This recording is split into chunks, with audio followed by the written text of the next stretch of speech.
We're less than 24 hours away from Donald Trump being arraigned in New York. Today, he flew up from Florida to New York in order to, get processed in, because if you haven't heard, he was indicted, and apparently that's what we do. We indict former sitting presidents criminally, charging them for misdemeanors that have been out of the statute of limitations for a while. But I'm going to let MSNBC just to give you the play-by-play of his trip from his home to the airport. Vaughn, we've got some more cars coming out.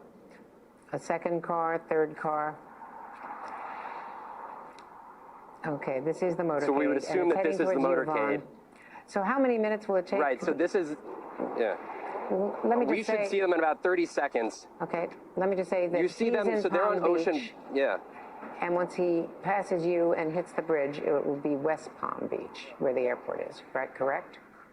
Correct. He is currently on Ocean Boulevard, and it's going to be taking a right turn onto Southern Boulevard. That's the street that we are standing on. It is going to be 5 miles directly east to get to the airport. This is, to give you an idea, Palm Beach is about 18 miles long, but it's only, a couple hundred yards wide, and that is where Mar-a-Lago is. So what he is going to be doing is driving down Southern Boulevard here, past his supporters, past the media that have assembled, and he will be crossing over onto Bingham Island, which is the causeway that connects Palm Beach to West Palm Beach, and that is where the airport is, where Donald Trump will be. And Andrea, I think we're getting our sights here.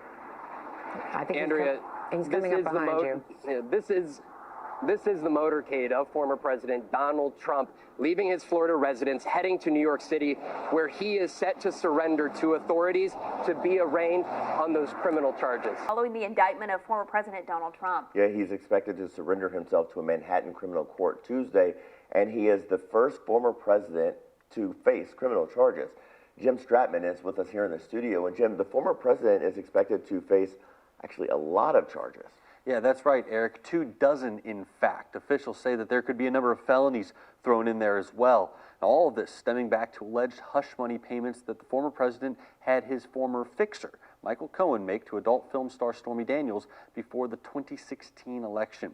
Now, while making hush money payments in and of itself isn't a crime, falsifying business records to cover up those payments or to conceal another crime like campaign finance violations or tax crimes, well, that is a very serious matter.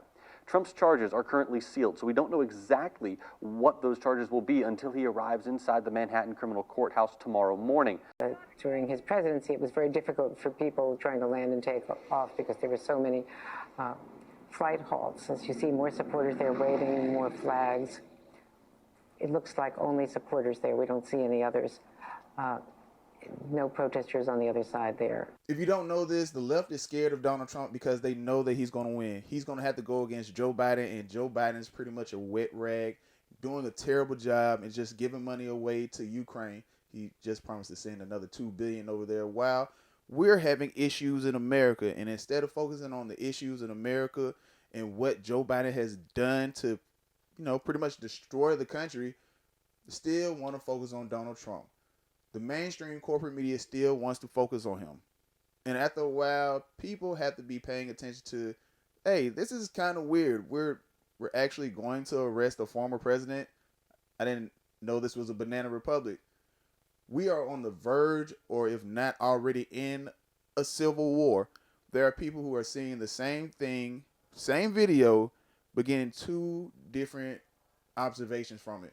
Like, honestly, what happened last Monday with the whole shooting in Nashville, for there to be anyone saying that the trans shooter was a victim, it shows you that there's an ideological warfare going on, and it's being waged against people who believe in the Constitution, believe in objective right and wrong.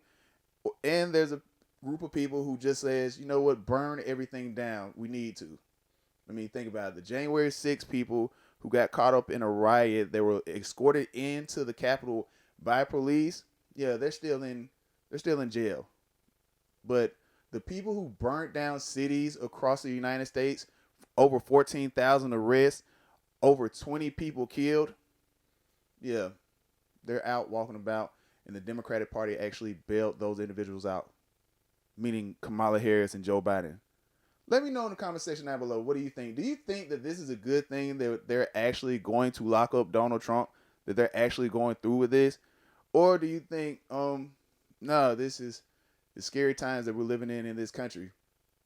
But I will say this, that a lot of people on the left are acting like that this will affect Donald Trump negatively, but within the first 48 hours of him being indicted, he raised over $4 million from donors, and 25% of those donors were new donors. Let me know in the comment section down below, what do you think? I'm your host, TJ Evans, with another installment of the TJ Evans Show. Y'all remember to do the YouTube and Rumble thing. Subscribe to the Royal Family Studios page. Don't take my word for gold. Y'all do your own research. Y'all stay safe, stay prayed up. Also, check out my book on Amazon, The Diary of Marvin DeWayne. Peace.